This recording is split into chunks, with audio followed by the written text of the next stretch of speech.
Niining panahon nga ang putling ebanghelyo gihagis sa mga hiwi nga pagtulunan. Kinahanglan mo barug ang mga tinun-an ni Kristo sa pagpakigbisog sa paglaban sa pagtuo, nga magkausa ug alang sa tanang panahong gihatag sa Dios ngadto sa iyang katawan.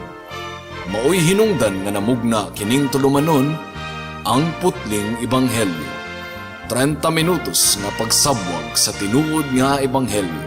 Kauban ni Pastor Jeremias Hangad, ang putling ebanghelyo. Tulumanon nga gihatod kaninyo sa Herald of Grace Radio Ministries Philippines. Ang putling ebanghelyo.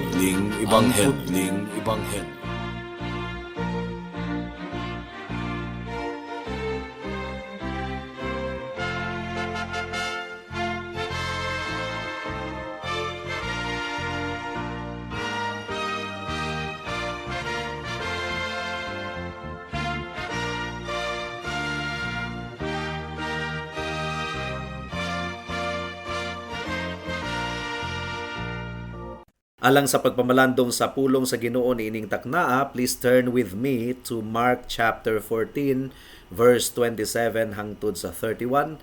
Apan sa dili pa, once again akong gipaabot ang akong pagpanimbaya sa akong 94 years old nga lolo nga si Isabelo Laure Sr.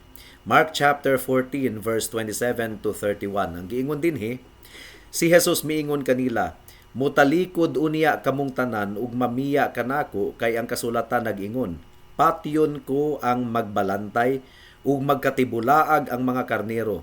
Apan human ako mabanhaw, muuna ako kaninyo ngadto sa Galilea." Si Pedro mitubag, "Dili gayod ako mobiya kanimo, bisan pagbiyaan ka sa tanan." Miingon si Jesus kang Pedro, "Timan-i kini, sa dili pagani mo tuktugaok ang manok sa makaduha. Karong gabhiuna, imo na akong ilimod sa makatulo." Apan mipasali gayod si Pedro, "Bisan pagpatyon ako uban kanimo, dili ko gayod ikaw ilimod." Ug nanumpa ang tanan sa samang mga pulong. May the Lord bless the proclamation of His word at this moment. Sa atong pag-abot sa verse 17, mga kaigsuunan, ang oras alang sa panihapon, Passover meal, nagsingabot na, ug ang ilang oras nga gigahin alang sa panihapon, of course, doon na sila'y kalipay nga mikaon sa Passover meal kauban ni Jesus.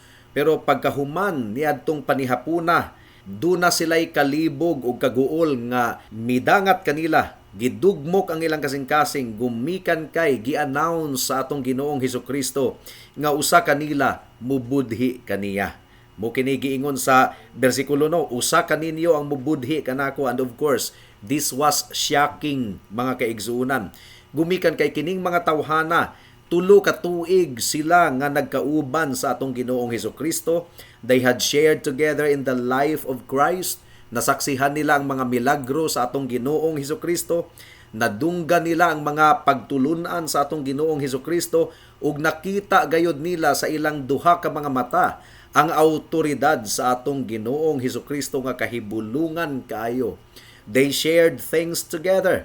Nagkahiusa sila nga grupo, mga kaigsuunan. Unya, gianunsyo sa atong Ginoo nga usa kanila mubudhi kaniya. I believe shocking kadto alang kanila, busa ilang gisusi ang ilang kasing-kasing ug nagsugdanay na sila sa pagpangutana, "Ginoo, ako ba kini?" Of course, nasayod ang Ginoo sa sulod sa kasing-kasing sa matag usa, apan kining 12 ka mga disipulo or 11 ka mga disipulo, wala sila makaila gayod sa ilang kaugalingon sa tinuuray gayod. They were not expert in examining their own heart. Mao nga nangutana sila kung sila ba ang mubudhi kanila. Now, gi-expose sa Ginoo si Judas ingon nga mubudhi kang Jesus. John chapter 13 verse 24 hangtod sa 26. Si Simon Pedro misinias kaniya og miingon, "Pangutan-a si Jesus kung kinsa ang iyang gipasabot." Busa ang maong tinun-an misampig pag-ayo kang Jesus og nangutana, "Kinsa man siya, Ginoo?" "Siya mao kadtong hatagan ko niining tipik sa pan human ko kini ikatuslob." Mitubag si Jesus. Busa mikuha siyag pan ug gituslob niya kini ug gihatag kang Judas nga anak ni Simon Iscariote. ug sa pagdawat ni Judas sa pan, gibiyaan niya si Jesus ug ang 11 ka mga disipulo. Mo kini giingon sa John chapter 13 verse 27. Sa pagdawat ni Judas sa pan, si Satanas misulod kaniya, miingon kaniya si Jesus, buhata dayon ang buot mong buhaton. O giingon sa verse 30, gidawat ni Judas ang pan ug midali siya pagula gabii kadto. Ug sa pagula ni Judas gi-institute sa Ginoo kining gitawag og the Lord's Supper or balaang panihapon nga ordinansa. Ug pagkahuman sa ordinansa sa balaang panihapon, aduna na usay shocking nga balita nga gi-announce sa atong Ginoo nganha kanila. Dili lang kay usa kanila ang mubudhi kaniya, kundi silang tanan mga kaigsuonan magkatibulaag, mangikiyas ilang pagabiyaan ang atong Ginoong Hesukristo. Mo kini giingon sa verse 27. Si Jesus miingon kanila, mutalikod unya kamong tanan ug mamiya kanako, kay ang kasulatan nag-ingon, patyon ko ang magbalantay ug magkatibulaag ang mga karnero. O grabe na kaayo kadto sa igdulungog ni Pedro mga kaigsuonan. Busa sa pagkadungog ni Pedro ni adtong mga pulong, miproklamar siya sa verse 29, dili gayud ako mubiya kanimo, bisan pagbiyaan ka sa tanan. Ug sa verse 31 mga kaigsuonan, giutro kini ni Pedro, bisan pagpatyon ako uban kanimo, dili gayod ko ikaw ilimod. Bold kayo, maisugon kayo nga miproklamar si Pedro nga magpabilin siya nga loyal sa atong Ginoong Hesukristo ug nadasig ang laing mga disipulo sa pagbungat ug susamang panumpa. Verse 31, ug nanumpa ang tanan sa samang mga pulong. Now, ning taknaa mga kaigsuonan, atong ibutang ang atong atensyon kang Pedro. Kinsa man ni si Pedro? Siya mangingisda. Probably ang iyang appearance rugged kayo, ang iyang mga kamot baga na tingali sa kubal ug binugsay ug binitad sa mga pukot sa iyang pagpanagat mga kaigsuonan. Anad na kayo kini si Pedro sa mga hagit sa taliwala sa kadagatan. Siya usa ka tawo nga puno og aksyon ug impulsive kini. But pasabot dali ra siyang mutubag, dali ra siyang mubungat kung unsay naa sa iyang sulod sa kasing-kasing. O kini si Pedro, muuna og gana ang iyang baba kaysa sa ang iyang utok. Hasty, confident pud kini si Pedro. And remember, si Pedro ang mibulhot sa iya ang espada ug iyang gitigbas ang dalunggan sa sundalo nga si Malcos. Nakita nato nga impulsive gayud kini si Pedro. Aduna kini pagkainit sa iyang ulo mga kaigsuonan. ug pinakauna gayud kini siyang mutubag gumikan kay kini si Pedro. He was a natural leader, pero subo nga pamalandungon kay daghan pong mga higayon nga si Pedro abti kaayong mutubag nga gikinahanglan unta niyang maminaw. Giribiyok niya si Jesus ni adtong unang gianunsyo ni Jesus nga siya pagapatyon, ug nang hinambog usab kini si Pedro nga dili gayud siya musugot nga pagahugasan ni Kristo ang iyang mga tiil, pero later miingon siya nga dili lang ang tiil ang hugasi kundi ang tibuok kong lawas. Ug sa sugilanon niining takna sa atong pagpamalandong, makita na usab nato si Pedro mga kaigsuonan nga nagbungat og mga pulong nga duna gayoy confidence. Sigurado gayud kaayo siya, bold siya sa iyang mga gibungat. Ug kini si Pedro probably siya ang pinakatigulang sa mga disipulo sa atong Ginoong Hesukristo, gumikan kay eksperyensyado na kaayo kini siya nga mananagat, and his strength of character mooy nagapanguna sa uban nga mga disciples. Apan si Pedro mga kaigsuonan, wala gayud siya makasabot sa iyang kahuyangon. Ug atong makatunan sa pagpadayon nato sa sugilanon nga nahulog gayud si Pedro sa pagpakasala sa iyang pagtalikod sa atong Ginoong Hesukristo. Pero niining taknaa, atong susihon, atong examinon ang dalan nga gilakta ni Pedro nga mooy nagdangat sa iyang pagkahagba ngadto sa kasalanan, ug hinaot nga magsilbi kini nga pasidaan kanato, warning kanato.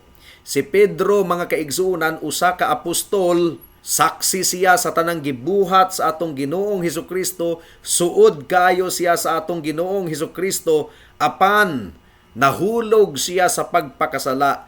Wa gyud niya gidudahan ang iyang kasing-kasing nga mahulog di ay siya sa pagpakasala big time. Busa, kinahanglan mahimo kining warning sa matag usa ka nato mga kaigsuonan. Unsa ang mga butang nga nagdangat sa pagkahagba ni Pedro og nahulog siya sa kasalanan. Adunay tulo ka bahin ang atong pagpamalandong niining taknaa. Una, gidudahan ni Pedro ang mga pulong ni Kristo nga pulong gayod sa atong Dios. Ikaduha, si Pedro adunay unrealistic ug magarbuhon nga pagtan-aw sa iyang kaugalingon. Ikatulo, si Pedro napakya sa pagpangayo ug tabang sa atong Dios. Sumudangat kita sa unang punto mga kaigsuonan. Gidudahan ni Pedro ang mga pulong ni Kristo nga mao ang pulong sa Dios mismo. Ang pinakapaspas nga dalan padulong sa kasalanan mao nga atong ilimod ang pulong sa Ginoo. Gumikan kay ang pulong sa Ginoo mao kini ang pinakaunod sa atong pagtuo. Ang atong kaluwasan mga kaigsuunan basically nagikan kini sa atong pagsalig sa mga saad sa Ginoo mahitungod sa iyang bugtong nga anak nga si Hesukristo. Roma kapitulo 10 bersikulo 17 ang giingon dinhi, busa ang pagtuo nagikan sa pagpamati sa mensahe ug ang nabati nagikan sa pulong ni Kristo. Karon unsa man ang problema ni Pedro? Ang problema ni Pedro mga kaigsuunan, wala niya nakita nga ang mga pulong ni Kristo pulong gayod sa Ginoo. O kaduha nga gibuhat kini ni Pedro sa sugilano nato niining taknaa. Verse 27, ang giingon ni Jesus, "Mutalikod unya kamong tanan ug mamiya kanako kay ang kasulatan nag-ingon." Pero sa verse 29, gialkontra ni Pedro ang pulong ni Kristo. Buot pasabot, wala niya hatagi o gibugaton. Ang giingon sa verse 29, si Pedro mitubag, "Dili gayod ako mobiya kanimo, bisan pagbiyaan ka sa tanan." So iyang gialkontra ang pulong ni Jesus. Sa verse 30, mibungat na usab si Kristo, "Timan-i kini, sa dili pagani mutuktugaok ang manok sa makaduha karong gabhiuna. Imo na akong ilimod sa makatulo." Apan sa verse 31, iyang gialkontra na usab ang pulong ni Kristo. Apan mipasali gayod si Pedro, "Bisan pagpatyon ako uban kanimo, dili ko gayod ikaw ilimod." Now mga kaigsunan, dili kini ang unang higayon nga gialkontra ni Pedro ang pulong ni Kristo. So iyang gipakagaan ang pulong ni Kristo. Mark chapter 8 verse 31 hangtod sa 32 ang giingon dinhi, "Unya gisuginlan ni Jesus ang iyang mga tinun-an nga mag-antos pag-ayo ang anak sa tawo ug isalikway siya sa mga pangulo sa mga Hudiyo, ingon man sa kadagkuan sa mga pari ug sa mga magtutudlo sa balaod. Patyon siya apan sa ikatulo ka adlaw mabanhaw. Gisulti niya kini sa iyang mga tinun-an sa walay lipod-lipod. Tungod niini gipalayo siya ni Pedro sa uban ug gibadlong." So you see, si Pedro gibadlong niya si Jesus, wala niya gihatagan og gimbugaton ang mga pulong ni Jesus. Gitudlo ni Jesus nauna na sa iyang mga disipulo kini nga mga pulong. Ang giingon sa Mark chapter 8 verse 38, "Busa kun ako ug ang akong pagtulunan ikaulaw sa usa ka tawo niining dautan ug makasasala nga kaliwatan, ikaulaw usab siya sa anak sa tawo, inig-abot niya inubanan sa himaya sa iyang amahan, kuyog sa mga anghel nga balaan." Now, Mark chapter 13 verse 31, miingon si Kristo, "Ang langit ug ang yuta matapos apan ang akong pulong dili gayon mapakyas." So you see, gihatagan ni Kristo og gimbugaton ang iyang pulong. John chapter 14 verse 23 to 24 ang giingon dinhi, si Jesus mitubag, "Ang nahigugma kanako magtuman sa akong gisugo, higugmaon siya sa akong amahan, ug ang akong amahan ug ako muanha ug magpuyo diha kaniya. Ang wala mahigugma kanako dili motuman sa akong gisugo. Ang mensahe nga inyong nadungog dili ako kundili iya sa amahan nga nagpadala kanako." So klaro kaayo nga gihatagan ni Jesus og emphasis ang iyang mga pulong, and here comes Peter nga iyang gialkontra ang pulong sa Ginoo. Wa gyud ni hatagi og gibugaton mga kaigsuonan. The Word of God is our chief means of sanctification. Ang pulong sa Ginoo kinahanglan nga atong saligan ug atong sundon absolutely. Psalm chapter 119 verse 11. Gitipigan ko ang imong pulong sa akong kasing-kasing, aron dili ako makasala batok kanimo. And then John chapter 17 verse 17. Hinlui sila sa kamatuuran, ang imong pulong kamatuuran. So, everything that we know about the Christian life comes from God's Word. Ug ato lamang masukod ang atong kinabuhi mga kaigsuonan, pinaagi sa standard sa pulong sa Ginoo. Ang pulong sa Ginoo mao ang atong adlaw-adlaw nga hinagiban. Spiritual battle mga kaigsuonan. Ephesians chapter 6 verse 17. Ug ikalo ang helmet sa kaluwasan, ug ang espada sa espiritu nga mao ang pulong sa Dios. Mao lamang kini ang atong bugto nga hinagiban. Ang uban nga mga proteksyon alang sa Kristiyano, mga armor ug shield lang kini mga kaigsunan, or mga shield lang kini. If you do not believe nga ang pulong sa Ginoo insakto na ug igo na, aduna ikay espada nga nagibang, broken sword na bali nga espada. The Word of God alone is the sword of the Spirit, ug kinahanglan nga mao kini ang bugtong natong hinagiban, mao kini ang bugtong natong giya alang sa atong kaluwasan ug pagkinabuhi nga balaan at tubangan sa Dios. So mo katoy unang punto, si Pedro gipakagaan niya ang pulong sa Ginoo, wa ni hatagi og gimbugaton, iyang gialkontra. Ikaduha, nganong nahulog sa sala si Pedro, aduna siya'y unrealistic ug magarbuhon nga pagtan-aw sa iyang kaugalingon. Iyang gipataas ang iyang kaugalingon above all others.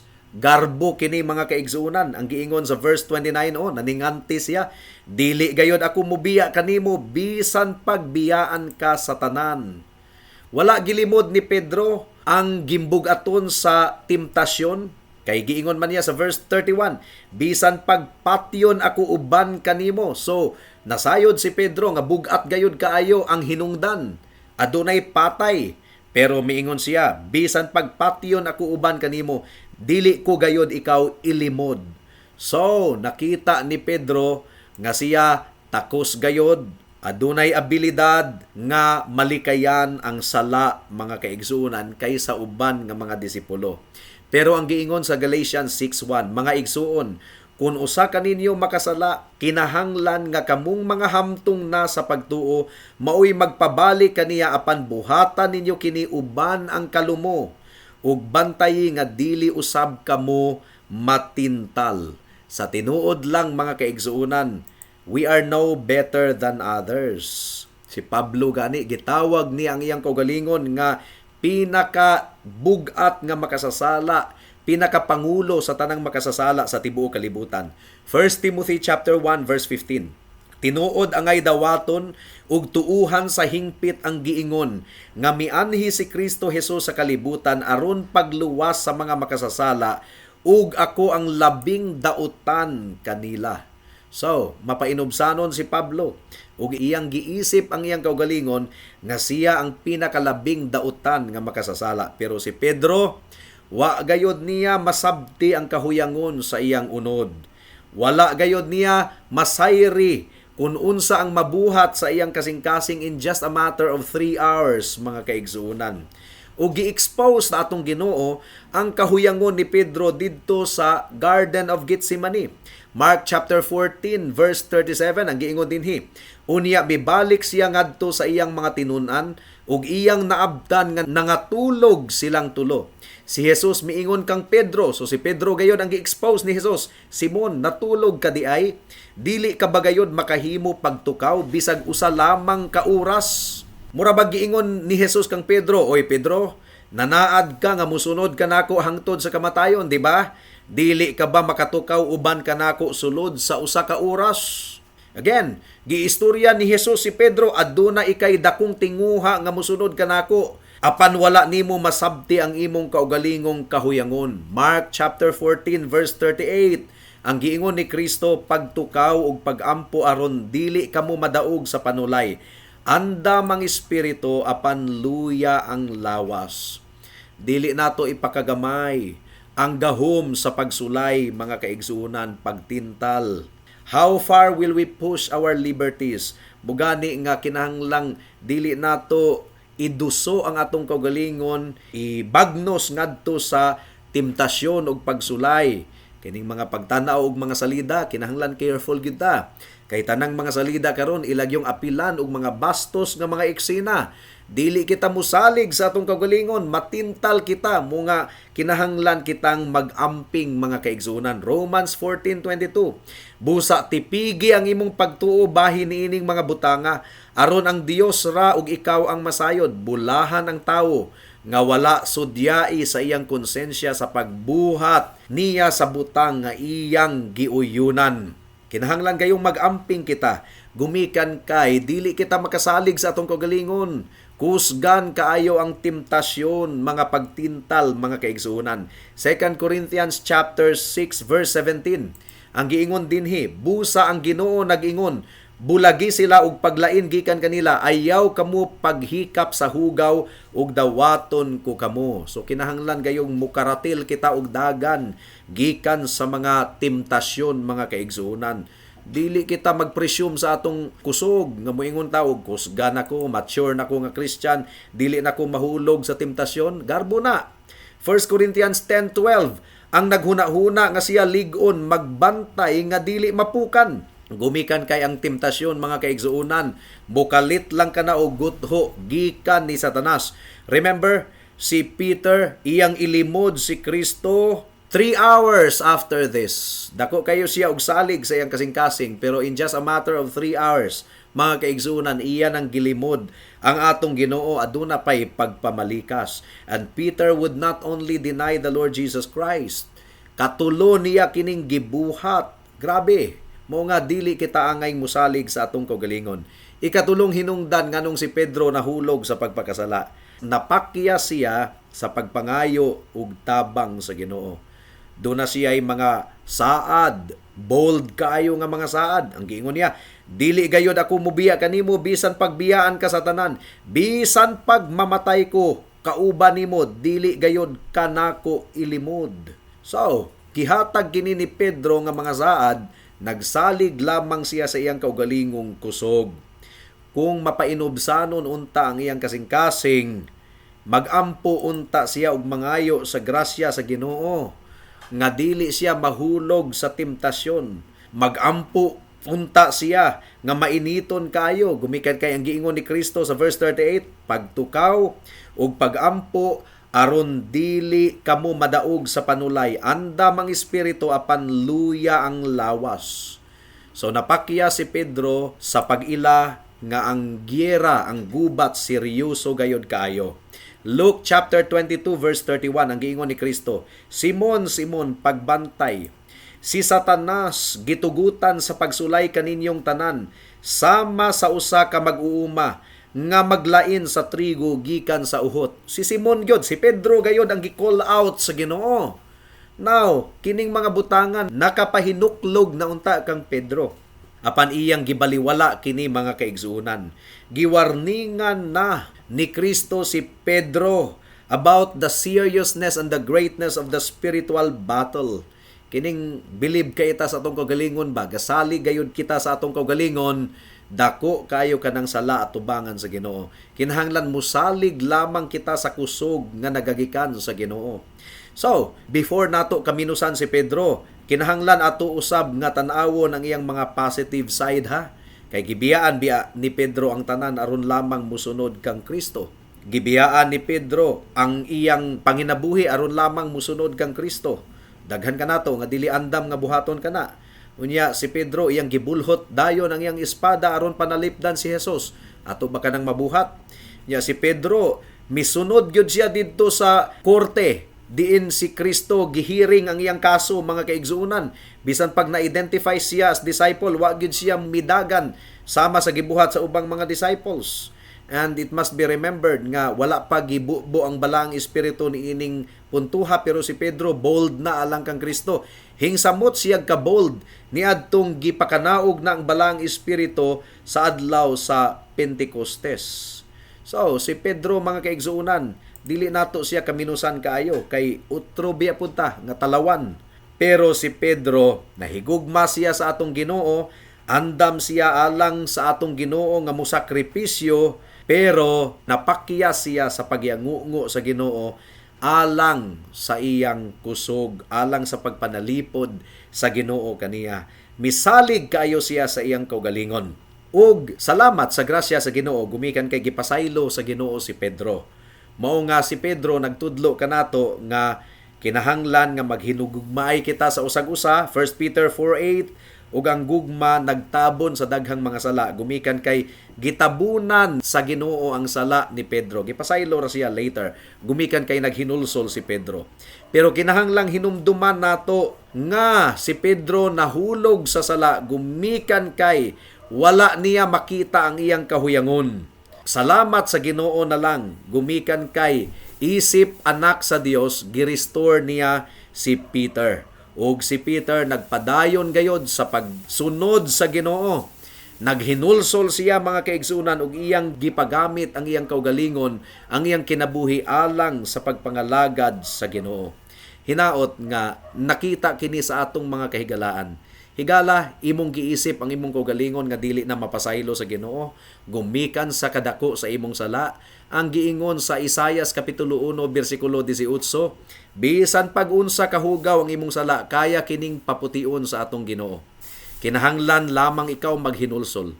Imong ilhon nga ikaw makasasala, ug musalig ikaw sa pagkamatarong sa atong Ginoong Hesukristo. Musalig ikaw sa iyang dugo nga mo'y magapapa sa tanan nimong sala. Si Judas, dako kayo og sala, pwede unta siyang maghinulsol, pasayloon unta siya sa Ginoo kung tinuod siyang naghinulsol apan wala niya kini buhata.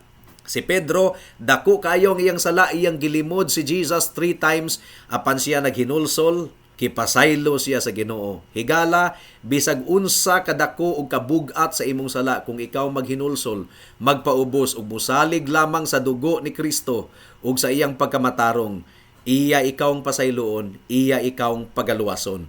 Buhata kini karon dayon kay basin ug ugma ulahin na ang tanan. Magampo kita. Salamat o Dios sa mensahe nimo ni ining taknaa. Hinaot nga midulot kini sa kasing-kasing sa katawhan. In Jesus name we pray. Amen.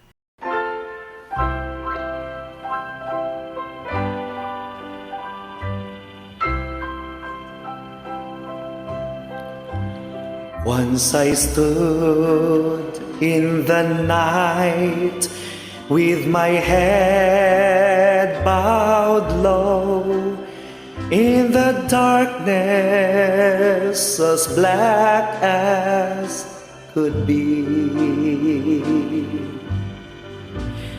and my heart felt alone, and I cried, "Oh Lord, don't hide your face from me." Like a king, I may live in a palace so tall, with great riches to call my own. But I don't know a thing in this whole wide world that's worse than being alone. Hold my hand all the way, every hour, every day. Come here to the great unknown.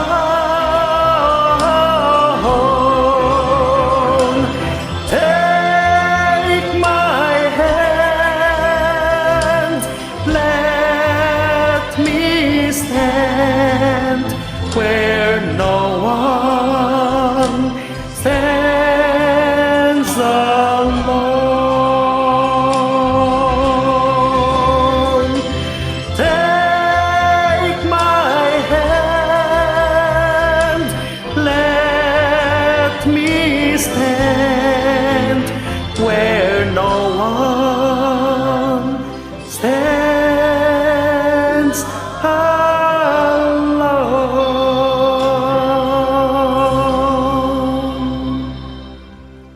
alang sa dugang nga mga pangutana, mahimong mo text kang Pastor Jeremias hangad sa 0935 744 3030.